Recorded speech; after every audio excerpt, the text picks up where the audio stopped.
A. Hakikat Negara Kesatuan Republik Indonesia. 1. Konsep negara kesatuan. Menurut Charles Frederick Strong, di dalam bukunya A History of Modern Political Constitution, negara kesatuan adalah bentuk negara di mana wewenang legislatif tertinggi dipusatkan dalam badan legislatif nasional. Kekuasaan negara dipegang oleh pemerintah pusat. Pemerintah pusat dapat memberikan sebagian kekuasaannya kepada daerah berdasarkan hak otonomi.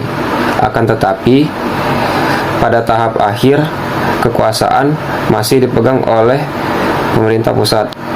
Pendapat C.F. Strong tersebut dapat dimaknai bahwa secara kesatuan adalah negara bersusun tunggal, yakni kekuasaan untuk mengatur seluruh daerahnya ada di tangan pemerintah pusat. Pemerintah pusat memegang kedaulatan sepenuhnya, baik ke dalam maupun keluar.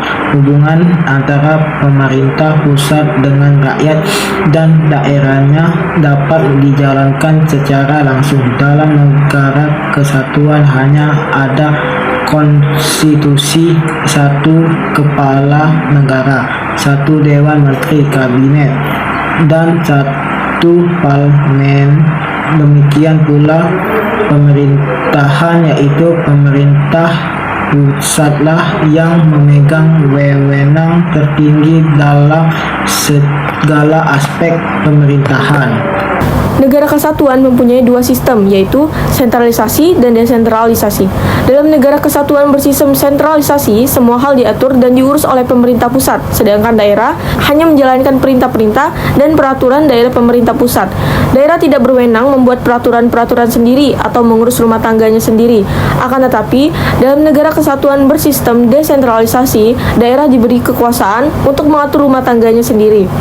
Untuk menampung aspirasi rakyat di daerah, terdapat parlemen daerah. Meskipun demikian, pemerintah pusat tetap memegang kekuasaan tertinggi. Bagaimana dengan NKRI? Pada saat ini, Indonesia merupakan negara kesatuan yang menganut sistem desentralisasi melalui mekanisme otonomi daerah. Dengan sistem ini, pemerintah pusat memberikan sebagian kewenangan pemerintah kepada daerah otonom atau provinsi dan kabupaten kota. Akan tetapi, ada kewenangan yang tidak diberikan kepada daerah otonom, yaitu kewenangan dalam bidang politik luar negeri, agama, justisi, pertahanan, keamanan, moneter, dan fiskal nasional. Dua karakteristik negara kesatuan Republik Indonesia sejak kelahirannya pada tanggal 17 Agustus 1945 telah memiliki tekad yang sama, bahwa negara ini akan eksis di dunia internasional dalam bentuk negara kesatuan. Kesepakatan ini tercermin dalam rapat-rapat Badan Penyelidik Usaha Persiapan Kemerdekaan Indonesia atau BPUPKI dan Panitia Persiapan Kemerdekaan Indonesia atau PPKI dalam menyusun konstitusi atau UUD yang tertinggi dalam negara. Supomo dalam sidang BPUPKI menghendaki bentuk negara kesatuan sejalan dengan paham negara integralistik yang melihat bangsa sebagai suatu organisme. Hal ini antara lain seperti yang dikemukakan oleh Muhammad Yamin bahwa kita hanya membutuhkan negara yang bersifat unitarisme dan wujud negara kita tidak lain dan tidak bukan adalah bentuk negara kesatuan Republik Indonesia atau NKRI. Pembentukan negara kesatuan bertujuan untuk menyatukan seluruh wilayah Nusantara agar menjadi negara yang besar dan kukuh, dengan kekuatan negara yang bersifat sentralistik.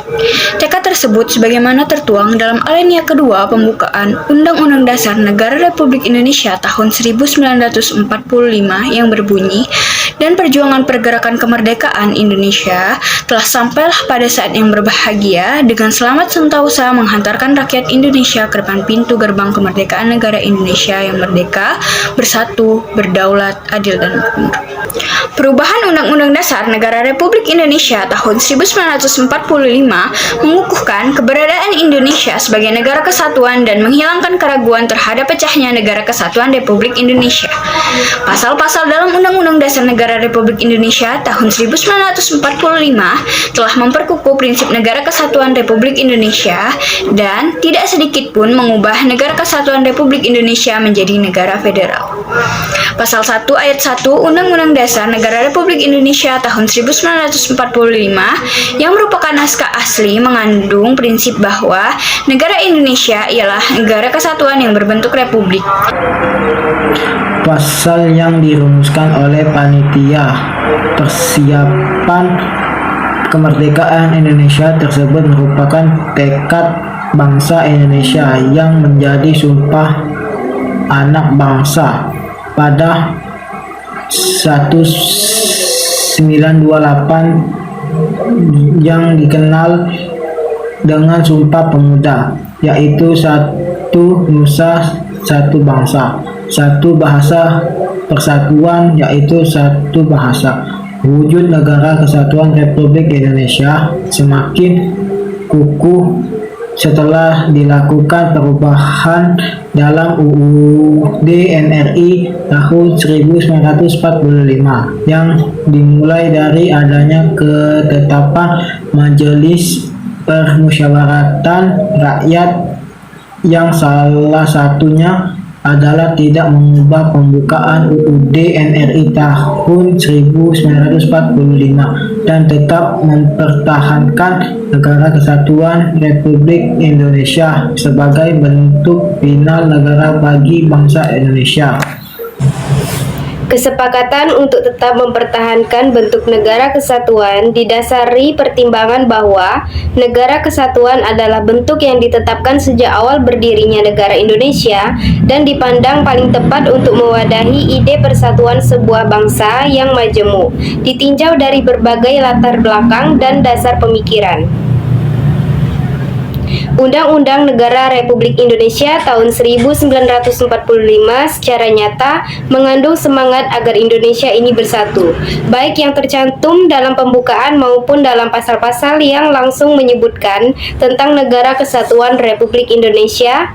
Dalam pasal 5 yaitu yang pertama pasal 1 ayat 1, yang kedua pasal 18 ayat 1, yang ketiga pasal 188 ayat 2, yang keempat pasal 25A, dan yang kelima pasal 37 ayat 5. Undang-Undang Negara Republik Indonesia tahun 1945 serta rumusan pasal-pasal yang mengukuhkan Negara Kesatuan Republik Indonesia dan keberadaan lembaga-lembaga dalam Undang-Undang Negara Republik Indonesia tahun 1945.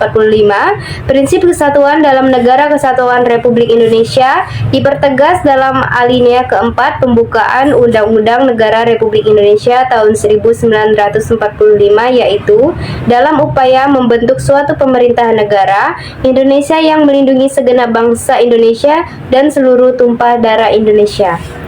Karakteristik Negara Kesatuan Indonesia juga dapat dipandang dari segi kewilayahan pasal 25A UUD NRI tahun 1945. Menentukan bahwa Negara Kesatuan Republik Indonesia adalah sebuah negara kepulauan yang berciri Nusantara dengan wilayah yang batas-batas dan hak-haknya ditetapkan oleh undang-undang. Istilah Nusantara dalam ketentuan tersebut dipergunakan untuk menggambarkan kesatuan wilayah, perairan, dan gugusan pulau-pulau Indonesia yang terletak di antara Samudra Pasifik dan Samudra Indonesia serta di antara benua Asia dan benua Australia. Kesatuan wilayah tersebut juga mencakup 1. Kesatuan politik, 2. Kesatuan hukum, 3. Kesatuan sosial budaya, 4. Kesatuan ekonomi, serta yang kelima adalah kesatuan pertahanan dan keamanan. Dengan demikian, meskipun wilayah Indonesia terdiri atas ribuan pulau, tetapi semuanya terikat dalam satu kesatuan negara, yaitu Negara Kesatuan Republik Indonesia.